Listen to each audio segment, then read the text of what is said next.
कह रहा हूँ, लाइन खुली हुई है, पार्लियामेंट का दरवाजा मैंने तोड़ दिया है। आप सब लोग जो आना चाहते हैं मेहनत करना शुरू करो। अगले 5 साल बाद हमारी संख्या वहां बहुत होनी चाहिए। चुकाई कि हमें 4-4 गोली खानी पड़ी। मैं सदन में अकेला मात्र ऐसा व्यक्ति हूँ जो गोली खा के सदन आया।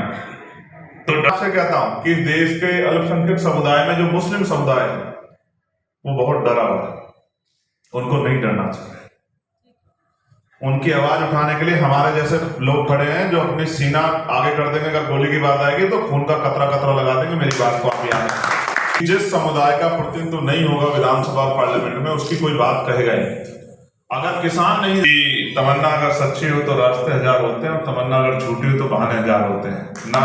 हमने तो छुई तो आप पे मुकदमा हो जाएगा। तो देश अलग उसमें चला गया। ऐसा लगता है कि हम उसी देश में है जहां लोकतांत्रिक मूल्यों की वैल्यू थी, जहां लोकतांत्रिक मूल्यों पे चर्चा होती है।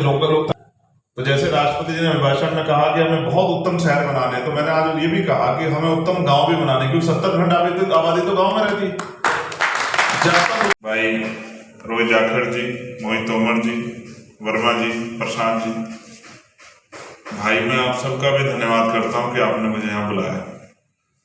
मैं अपनी बात को शुरू करते हुए बहुजन समाज में जन्मे सभी संतों, गुरुओं और महान पुरुषों को नमन करता हूँ। उनको नमन करने का उद्देश्य यही है कि उनके जीवन संघर्ष, उनके संकल्प, उनके विचार जिंदा रहें और हम लोग उन विचारों पे चलते रहें। अगर जिस दिन उनके विचारों से हम हट गए तो शायद हमारा अस्तित्व भी नहीं बचेगा।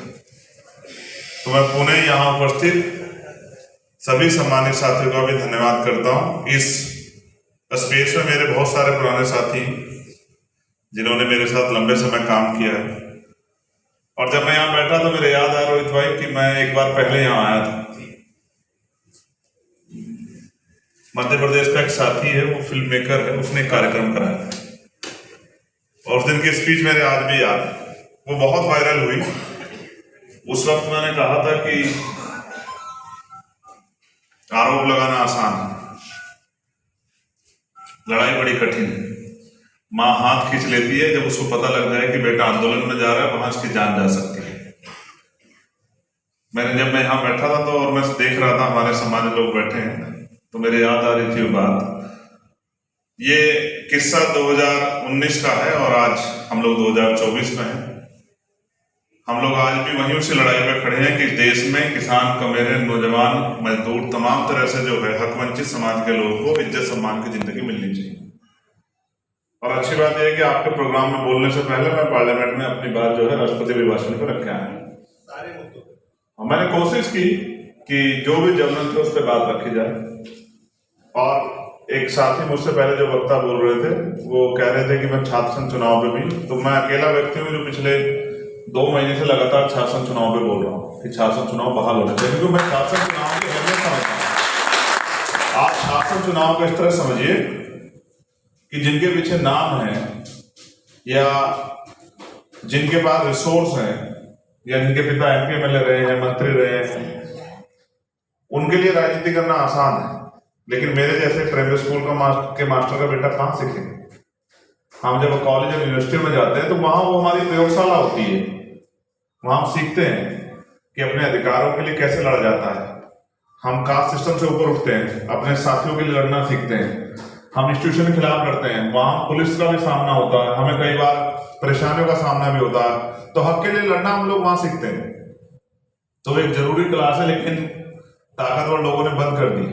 उनको लगता है कि फिर गरीबों के बच्चे नेता बन जाएंगे, और जब गरीबों के बच्चे नेता बनेंगे तो अपने हितों के लिए बोलेंगे, अपने मुद्दों पे बोलेंगे, अपने क्षेत्रों पे बोलेंगे।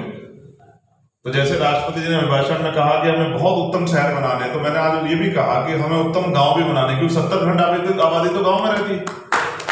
जब तक उत्तम गांव नहीं बनेंगे तब तक ये हवाबाजी बातें करने कोई मतलब नहीं बैठता है। तो आज ये भी सच है कि किसान की आमदनी 27 रुपए है, और ये सोच के देश के बड़े बड़े नेताओं को, चाहे सत्ता या विपक्ष को, सबको शर्म से आंखें झुकानी चाहिए किसानों के सामने, क्योंकि किसान इस देश का अन्नदाता बहुत परेशानी में, अब सारी सरकारों के सामने फाइल लेके खड़ा रहता है। कोई उसको लाठी से पीटता है, कोई उसको बिठा के चाय पिला के हवाई बातें करके, झूठी बातें करके भेज देता है, या फिर कोई उसको जो है आतंकवादी, खालिस्तानी कह देता है। सबके अपने अपने सोच के वो है। लेकिन क्योंकि मैं किसान परिवार से आता हूं तो मैं जानता हूं कि किसान क्या सर्वाइव कर, किस तरह से झेलता है जिंदगी। वो अकेला आदमी काम नहीं करता, उसका परिवार भी काम करता है। और फिर प्राकृतिक मार होती है। और अब तो सरकार के जो आवारा पशु है उन्होंने क्या हाल कर रखा है, किसी छिपावा नहीं। जितनी फसल है जो थोड़ी बहुत ही बची है वो आवारा पशुओं ने खत्म कर दी। आप उसको बेबी नहीं कह सकते कि आप उसको छुई दो तो आप पे मुकदमा हो जाएगा। तो देश अलग उसमें चला गया। ऐसा लगता है कि उसी देश में है जहां लोकतांत्रिक मूल्यों की वैल्यू थी, जहां लोकतांत्रिक मूल्यों पे चर्चा होती थी। लोकतांत्रिक मूल्य पहले होते थे, जहां लोकतांत्रिक मूल्यों के लिए जो है संघर्ष होता था। ऐसा लगता है कि वो बहुत पीछे छूट गए हैं। और ऐसा लगता है सिर्फ पूंजीपतियों की, पैसे वालों की, उद्योगपतियों की ही का देश हो गया और उन्हीं की सरकारें हो गई, क्योंकि उनके खिलाफ कोई ना सरकार सुनना चाहती। और मीडिया से भी मेरा ठीक है, मीडिया अच्छी है, मगर ये बहुजन मीडिया ज्यादा अच्छी है। बाकी मीडिया का तो क्या हाल है सब जानते हैं, सब लोग दंडवत है। लेकिन हमने कोशिश की है कि मीडिया के लिए भी आवाज उठाएं। और मैं आपको विश्वास दिलाता हूं, ये आवाज आपकी निष्पक्ष आवाज है जब तक ये पार्लियामेंट में रहेगी। जब तक, मैं क्यों कह रहा हूं, आप बेहद समझदार हैं मुझसे ज्यादा निष्पक्षता अच्छी नहीं लगती सरकार को। जब तक ये बात सदन में रहेगी, हक वंचित समाज के लिए मुखर रहेगी। और मैं कोशिश ये करूंगा, और मुझसे सीखना चाहिए आप लोगों को, जो मुझसे उम्र में बड़े उनको भी, कि तमन्ना अगर सच्ची हो तो रास्ते हजार होते हैं, और तमन्ना अगर झूठी हो तो बहाने हजार होते हैं ना। हमने सबको आजमा के देखा। कोई नहीं चाहता कोई नया आदमी खड़ा होकर आगे आए और अपने लिए कुछ बोले या अपने लिए कुछ करके दिखाए। हर आदमी नए आदमी का रास्ता रोकने के लिए बैठे। हमने बहुत लोगों को भरोसा किया। मेरे तो कड़वे अनुभव 27 साल विपक्ष से भी। विपक्ष में नहीं चाहता कि कोई गरीब का बेटा आगे बढ़ के आ जाए, क्योंकि जब गरीब के बेटे आगे बढ़ के आए हैं, चाहे वो सर छोटू राम रहे हो, चाहे डॉक्टर बाबा साहब अम्बेडकर रहे हो, चाहे मानव काशीराम साहब रहे हो, चाहे चौधरी चरण सिंह रहे हो, चाहे मामना राम सुवर्मा रहे हो, चाहे बाबू जगदेव प्रसाद कुशवाहा रहे हो, चाहे जननायक कर्पूरी ठाकुर रहे, जब किसी गरीब के बेटे ने आगे बढ़ के इस लड़ाई को संभाला है तो उसने कुछ ना कुछ बदलाव करके समाज को दिया है। और ये उन्हीं के संघर्षों को और उन्हीं के जो द्वारा किए गए परिवर्तन है, उसकी वजह से मेरे जैसे लोग भी पार्लियामेंट आ रहे हैं। लेकिन मैं विश्वास करके कहता हूं, मेहनत कीजिए, मेहनत का कोई तोड़ नहीं है। अगर आप मेहनत करते हैं और जिम्मेदारी से मेहनत करते हैं, और फिर प्लेटफॉर्म के लिए मैं आपसे कहूंगा, जिन पे पैसे नहीं है, जिन पे बहुत बड़े नाम नहीं है, वो किसी भी प्रदेश के हों, प्लेटफॉर्म के लिए किसी के दरवाजे ना जाए। चंद्रशेखर आजाद है, आप चंद्रशेखर आजाद के पास आइए। और ये दल आपका दल है, और मैं चाहता हूँ काम करने वाले लोग मैदान में आगे बढ़े, नौजवान भी आगे बढ़े, बहनों को भी मौका मिले और किसानों को मौका मिले। मैं तो किसानों से भी कहता हूँ, मेरा अनुभव ये हुआ है कि जिस समुदाय का प्रतिनिधित्व नहीं होगा विधानसभा और पार्लियामेंट में, उसकी कोई बात कहेगा ही नहीं। अगर किसान नहीं जाएंगे तो किसानों के मुद्दों पे बात नहीं होगी। हमने कहा कि किसानों का जो कर्ज है वो माफ करो और एमएसपी की लीगल गारंटी दो। इसी के लड़े 16 महीने, और देखो 700 किसान जाके प्राइम मिनिस्टर एक शब्द नहीं बोल पाए। ये बदलाव कि पहले जवाब देना पड़ता था, पहले जिम्मेदारियां थी, अब तो आपने सारे डाटे बंद करा दिए, सब कुछ बंद करा दिया। अब आंदोलन करने तक कीले गाड़ देते हो।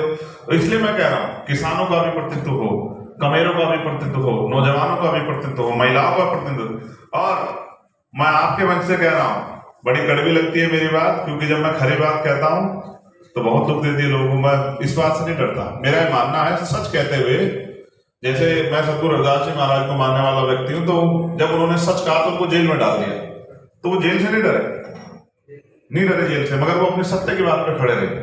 तो मैं आपसे कहता हूं कि देश के अल्पसंख्यक समुदाय में जो मुस्लिम समुदाय है वो बहुत डरा हुआ है, उनको नहीं डरना चाहिए। उनकी आवाज उठाने के लिए हमारे जैसे लोग खड़े हैं जो अपनी सीना आगे कर देंगे। अगर गोली की बात आएगी तो खून का कतरा लगा देंगे। मेरी बात को आप याद रखें, बिल्कुल नहीं सोचना चाहिए मुल्क जितना किसी और का उतना हमारा, और किसी के बाप की बम होती नहीं है मुल्क की। बात याद रखें आप लोग, सबका मुल्क, हर आदमी का खून शामिल है इस मिट्टी में, किसी एक का नहीं है। अगर याद उठा के पढ़ा जाएगा तो पता लगेगा किसने कितनी कुर्बानियां दी। तो इसलिए आपसे कह रहा हूं, अपने मुल्क में अपने आप को अकेला मत समझो। हमारे जैसे बहुत सारे लोग हैं जो इस देश के संविधान से प्यार करते हैं, जो इस देश की एकता से प्यार करते हैं। वो पहले आजादी से पहले भी लड़ते रहे और आजादी के बाद आज भी लड़ रहे हैं। मगर 75 साल बाद भी अगर महिलाओं पे शोषण होता है, मणिपुर जैसी घटना होती, पहलवान बेटियों को कुचला जाता है, उनके सम्मान को नोचा जाता है, उनको पैरों से जूतों से कुचला जाता है, उनको खींचा जाता है, तो मेरे जैसे व्यक्ति का चुप बैठना वो उतना ही शर्मनाक है जितना जो है जो लोग उस खेमे में बैठ के चुप है वो भी उनके बिल्कुल बराबर हो जाता है अगर वो चुप्पी थाम के बैठा जो अपने आप को बहनों का भाई कहने की हिम्मत रखता है। ये उससे भी बड़ा विद्रोह, क्योंकि अन्याय करने वाले से अन्याय सहने वाला ज्यादा दोषी होता है। तो हम तो अपनी ड्यूटी को अदा कर रहे हैं और हमने की और की कीमत भी चुकाई कि हमें 4-4 गोली खानी पड़ी। मैं सदन में अकेला मात्र ऐसा व्यक्ति हूं जो गोली खा के सदन आया। तो एक बार पैदा होते मेरे पिताजी ने मेरा नाम चंद्रशेखर ऐसा थोड़े रखा था। जब तो मैं छोटा था, मुझे जब होश भी नहीं था जब उन्होंने मेरा नाम चंद्रशेखर रखा, ऐसे नहीं रखा। मेरे पिताजी ने मेरे भाई का नाम भगत सिंह ऐसे नहीं रखा। वो देश के लिए बलिदान देने वाले क्रांतिकारियों से प्यार करते थे। उनको आशा विश्वास था कि उनकी आने वाली नस्लें इस काम को आगे बढ़ाएंगी। आज मैं अपने पिता के सपनों को पूरा कर रहा हूं और देश में रहने वाले हर वंचित समाज के लोगों के भी सपनों के लिए भी संघर्ष कर रहा हूं। और मैं फिर कह रहा हूं, लाइन खुली हुई है, पार्लियामेंट का दरवाजा मैंने तोड़ दिया है। आप सब लोग जो आना चाहते हैं मेहनत करना शुरू करो। अगले 5 साल बाद हमारी संख्या वहां बहुत होनी चाहिए कि जब मैं जय जवान जय किसान का नारा लगाऊं तो उसको समर्थन करने वाले वहां लोग हों। इसलिए मैं पुनः, चाहे वो अग्निवीर का विषय हो या और कोई विषय हो, हर मुद्दे पे हम लोग, और सबसे बड़ी लड़ाई अब हम लड़ेंगे मंडल कमीशन में कि मंडल कमीशन की 38 की 38 सिफारिशें लागू होनी चाहिए और जातिवार जनगणना होनी चाहिए।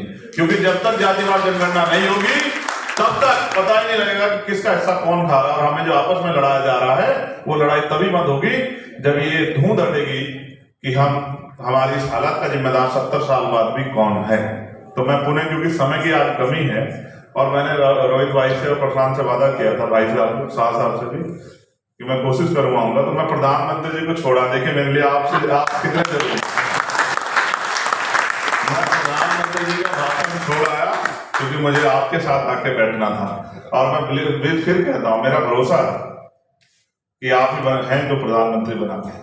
लेकिन जनता जिसके खिलाफ खड़ी होती है, प्रधानमंत्री छोड़ के दूर की बात है, प्रधान भी नहीं बन पाता, गांव के लोग जानते हैं। गांव जब एक बार खिलाफ खड़ा होता है ना तो आदमी प्रधान नहीं बन पाता, प्रधानमंत्री तो बहुत दूर की बात है। इसलिए मैं पुनः आपका धन्यवाद करूंगा और आपसे विदाई लेते हुए कहूंगा, लोकतंत्र के सजग पहरेदार जिंदा हैं, आप अपने कार्यक्रम को चलाते रहिए और मेरी बहुत सारी मंगल कामना आपके लिए। जहां आपको मेरी जरूरत पड़ेगी और जिस विषय पे आप मुझसे कहोगे, मैं लड़के भी पार्लियामेंट में समय लेके बोलूंगा और कोशिश करूंगा कि आपके मुद्दे उठते रहें और हमेशा इसी निडर निष्पक्षता के साथ, किसी लोभ लालच को ना करते हुए हक वंचित समाज की आवाज को उठाता रहूंगा। जय भीम।